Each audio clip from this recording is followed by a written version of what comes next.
இந்து முஸ்லிம் என பிளவுவாத பேச்சுக்கு வெட்கப்பட வேண்டும். வெறுப்பை விதைக்கும் மோடியின் தேர்தல் பரப்புரை கண்டுகொள்ளாத தேர்தல் ஆணையம். வாங்க அது என்ன தகவல்கள் தொடர்ச்சியாக இந்த வீடியோவில் பார்ப்போம்.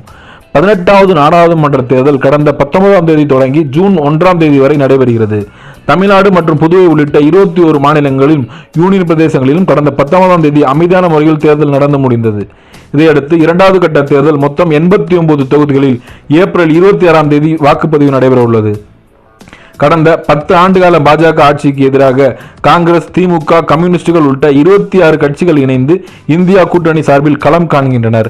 விலைவாசி உயர்வு, நாட்டின் பொருளாதார சரிவு, வேலை வாய்ப்பின்மை, சிறுபான்மையினர் மீதான தாக்குதல் என மோடி ஆட்சியில் நடந்த பல்வேறு அவலங்களை இந்தியா கூட்டணி நாட்டு மக்களிடம் அம்பலப்படுத்தியுள்ளது.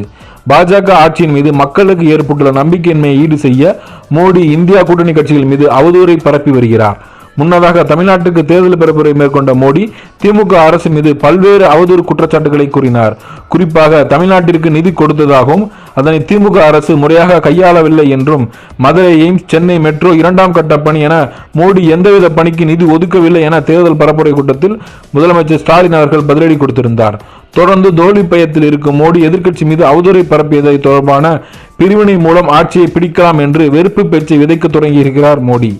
ராஜஸ்தான் மாநிலம் பன்வாஸ்வரில் நடைபெற்ற தேர்தல் பரப்புரையில் பேசிய மோடி அவர்கள் காங்கிரஸை கடுமையாக தாக்கி பேசுவது போல் இஸ்லாமியரை குறித்து சாடி பேசியுள்ளார். தனது உரையில் அவர்களது அரசு ஆட்சி அமைத்த போது நாட்டின் சொத்தில் இஸ்லாமியர்களுக்கு முதல் உரிமை உள்ளது என்று கூறினார்கள். தாய்மார்கள், சகோதரிகள் ஆகியோரிடம் இருக்கும் தங்கத்தை கணக்கிட்டு பின்னர் மன்மோகன் சிங் அரசில் சொத்தில் இஸ்லாமியர்களுக்கு முதல் உரிமை உண்டு என்று சொன்னதை போல காங்கிரஸ் தேர்தல் அறிக்கை இப்போது சொல்கிறது. அர்பன் நக்சல்கள் உங்களது தாலியை கூட விடமாட்டார்கள் என்று அவர் பேசியுள்ளார். மோடியின் இந்த பேச்சுக்கு காங்கிரஸ் கடும் கண்டனத்தை தெரிவித்துள்ளனர்.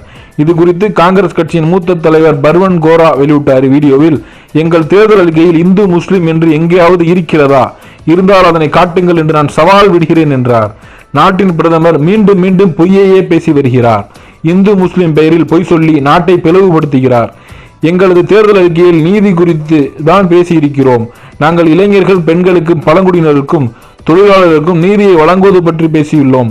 அதில் பிரதமருக்கு ஆட்சேபனை இருக்கிறது என்றால் அதை அடிப்படையிலிருந்து பேச வேண்டும். அதை விட்டுவிட்டு இந்து முஸ்லிம் என்று நாட்டை பிளவுபடுத்தப்பட மோடி வெட்கப்பட வேண்டும் என்று அவர் தெரிவித்துள்ளார்.